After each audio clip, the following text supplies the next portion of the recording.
As far as prophecies that the church is currently fulfilling, one is the restoration of the gospel of Jesus Christ.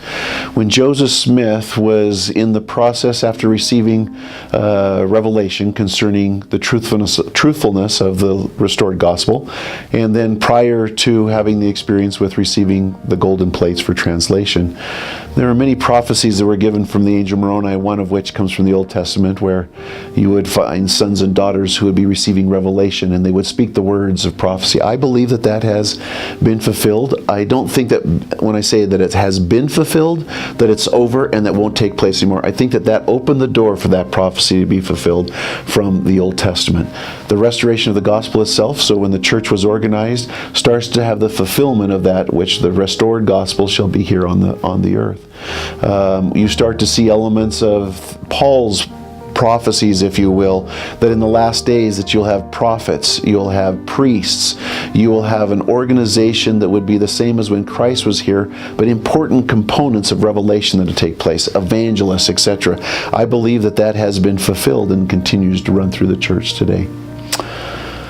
Prophecies dealing with the second coming and also the restoration are outlined in a lot of different areas. One can look at prophecies from the Old Testament, from the New Testament time period, as well as in Book of Mormon and even Doctrine and Covenants. And so those prophecies are really split up. Some people look at them as the sign of the times. They're split up in different areas. So there are many prophecies the Savior gave during his lifetime. Those, in my opinion, have obviously been fulfilled. So we've seen those. We've seen other prophecies that were given for the preparation of the coming of man and the restoration of the gospel. Many of those have been fulfilled to a certain degree, and others are in the process of being fulfilled. So when you start to look at things like, for example, the restoration of the land of Jerusalem for the Jews, we saw that started to take place, and so that's in fulfillment. Is it completely fulfilled? Don't know if I would go that far. But when you start to look at other elements of turmoil, both in unrest in social experiences, political experiences, turmoil in the heavens or natural disasters, I think that those are easily in the process of being fulfilled as well. And of course, one of the signs of the times in preparation for the second coming was the restoration of the gospel, which according to the way my faith goes, 1830, you start to see a restoration of the formal restoration of the church, but you see revelation taking place. So there's a lot of things that have been fulfilled that are taking place right now, and things, because we're in the preparation for the second coming, there are things that are in process of being fulfilled currently. If one were to compare side by side the doctrines that were shared during Christ's mortal ministry here, by the way, to be fair, we probably should say, and the doctrines that were shared by Christ's ministry through the Old Testament times. So not just through his mortal, but through the Old Testament times. And then you were to look at the restored gospel of Jesus Christ today and say, how do these doctrines line up? I think that the key doctrines are all intact. Not just similar or a stretch to see if you can match them, but they're quite intact straight through. For example, we'll start with the most important doctrine, is that of a Redeemer or a Savior. We would call it the atonement. That doctrine was taught through the Old Testament. You'll see that emphasized throughout, of course, Jesus Christ's mortal ministry, as he was teaching that this is where this will take place, and the time has come for the atonement to take place. So Old Testament, looking forward to a Savior coming. New Testament, you have individuals who are searching for that Savior to come, and it happens at that time period. Book of Mormon is looking forward to a Savior, then they see the fulfillment of the Savior coming in his ministry. Doctrine and Covenants and other scriptures looking back to an event that has transpired. So in every dispensation of time, that doctrine of a Messiah or a Savior through an atoning sacrifice was preserved and is still it's the central part of the church today. The concept of prophets, seers, and revelators was a concept that was alive in the Old Testament, looking forward, saying this must be an essential ingredient to be able to communicate God's will, is through Old Testament they would have used the Hebrew of Nabi, which would be spokesmen. We like to interpret that as prophets, but they called them spokesmen, individuals who speak for for in behalf of God. That was an Old Testament doctrine. The doctrine in the New Testament was looking forward to an individual who could speak as well, but they were looking for modern or current individuals where the Savior himself was here to speak the Word of God. And then you look in our current time period is where we have prophets, seers, and revelators, just like in Old Testament, just like in New Testament, and current day. That doctrine has been preserved. The concept of baptism has been preserved from past, and then when you start to look at present.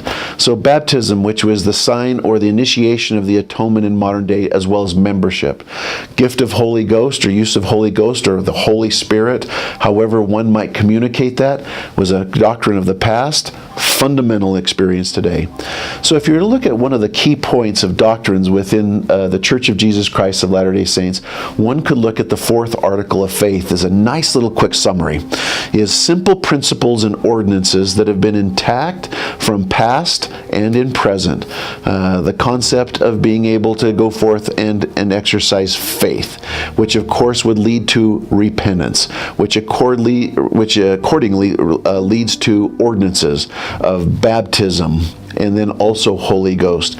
Same doctrines which allow the doctrine of prophets, seers, and revelators to work, and allows the doctrine, of course, of the atonement to be effective. So those are just a few of the examples of those doctrines that were initiated, of gathering and helping and nurturing God's children, past, present, and future, all pretty much the same.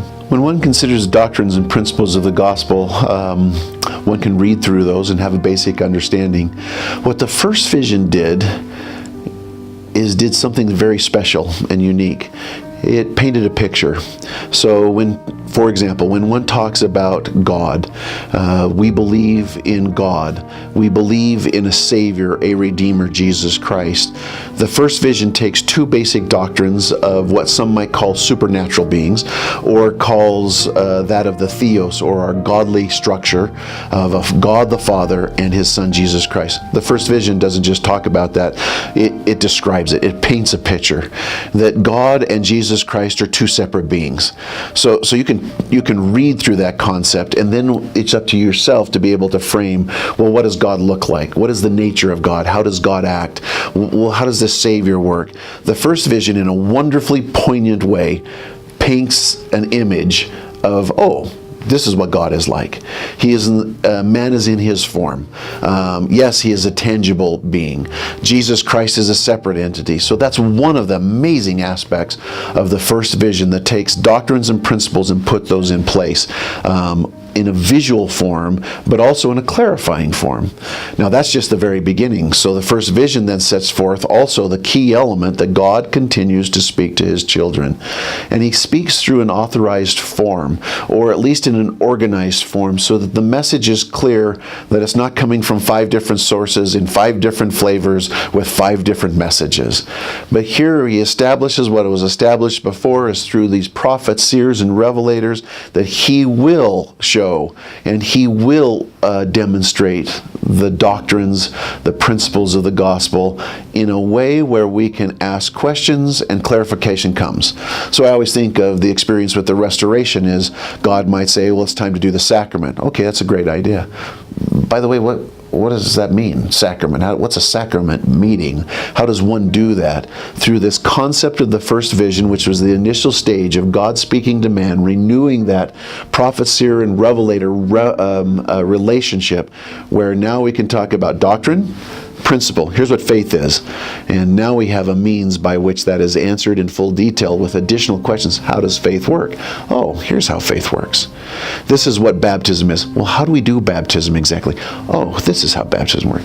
So the first vision is really the experience to allow doctrines and principles to be clarified in ways where we can have an understanding of God's views, not the interpretation of man of God's views. When one considers how the gospel has spread to all 4 corners of the earth, and that prophecy, one might ask, well, have we technically been to all 4 corners? When one looks at the way that numbers and the way that we look at how numbers are used in Scripture, sometimes four corners is trying to tell you not necessarily north, east, south, and west, but it's fulfilling, or it's filling the entire world. As missionary work, you would be hard-pressed to be able to find a country, a major country, where you do not see the presence of our official missionary force. So have we spread through that? Yes, we have. But also consider another way where you have prophets, seers, and revelators who are called as witnesses of Jesus Christ, and, this is an important part, and also the restored gospel of Jesus Christ. So they're not just witnessing of Jesus Christ as the Lord and Savior and Redeemer, but they're also witnesses of the restored gospel of Jesus Christ. You have prophets, seers, and revelators, and those who work immediately with them, which would be members of the quorums of the 70, and also general auxiliary officers who are going forward in the world and have been to pretty much, that I can think of, every country throughout every four corners of the world, where they have borne testimony of the Savior and have borne testimony of the restored gospel. Since the beginning of time, prophets have foreseen our day, and they've prophesied about what would take place during this winding up period before the Savior comes again. As a church, we need to be doing what the Savior wishes us to do. And as a people, we need to be looking and acting like true followers of Jesus Christ.